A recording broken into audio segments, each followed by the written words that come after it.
Hey everyone, Finn here from Warrior Self once again with another video here for you.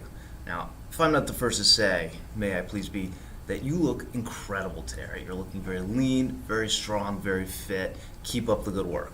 Now, today, I'm sure you may be wondering why I'm sitting here on the floor. It's because I ended up getting a question on basically the video yesterday on seated posture. All right, and the question was basically asking, are there any exercises that you can do to help strengthen those postural muscles and give you a little more mobility and strength to hold yourself in that posture? All right, so there are definitely lots of exercises to do. Most of the postural muscles you want to stretch are all the ones through your back and your spine. It's all the posterior muscles. Your glutes, your hamstrings can be certainly helpful as well.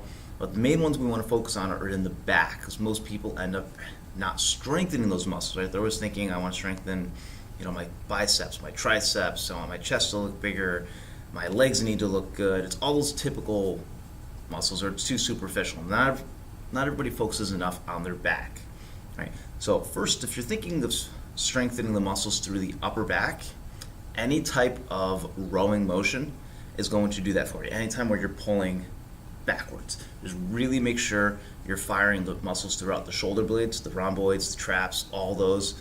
Those are definitely the biggest ones that you want to fire for that, right? And that's going to help you open up your chest and lift everything up through there.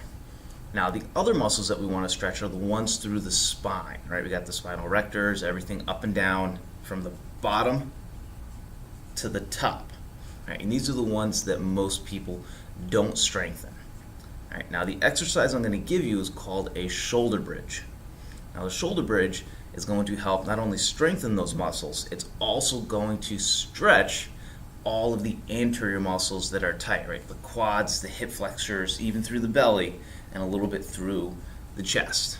Right?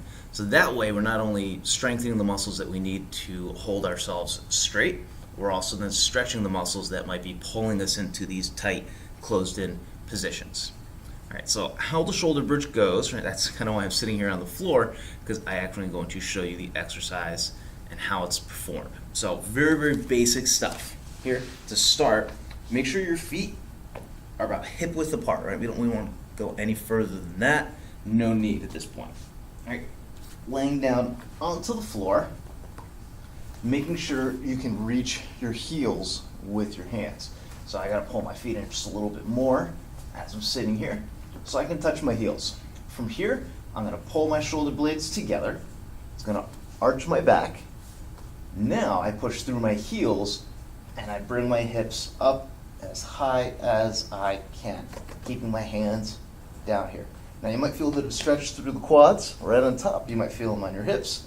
You might even feel a little bit in your belly here, but you really want to keep those shoulder blades together and just really push yourself up as high as you can. A little side note, as you hear, I can still talk completely normal here. If you're too tucked up and your voice kind of sounds funny, you're jamming yourself up into your throat, which you do not want to do. So you want to make sure your chin stays lifted and you're able to breathe and talk normally, and then push all the way through the heels to lift yourself up nice and high. All right, and that would be how you perform the shoulder bridge. All right, it's a great exercise. You can do it for reps, you can hold it, you can work up to like a 60-second hold. That's usually what I like to do after really good strenuous exercises, particularly lots of squats and ab work, things like that, because it really stretches those muscles well, especially when I'm doing really, really challenging ab work as well, because most ab work, what does it do? It folds you in. That's going to help open you up and then create a balance between the posterior and anterior regions of your body, so from back to front. Because if the back's not strong and the front's really strong, the front will pull everything in, and you're just going to get more bound up, and you're going to have back problems and other things, and it's just going to make your posture worse. Right? So use that shoulder bridge. Right? I hope this helps. Be sure to like, comment, and subscribe. Right? And as I said before, keep up the good work. Right? You guys are looking amazing. I want you to keep going. And otherwise, I will see you in the next video.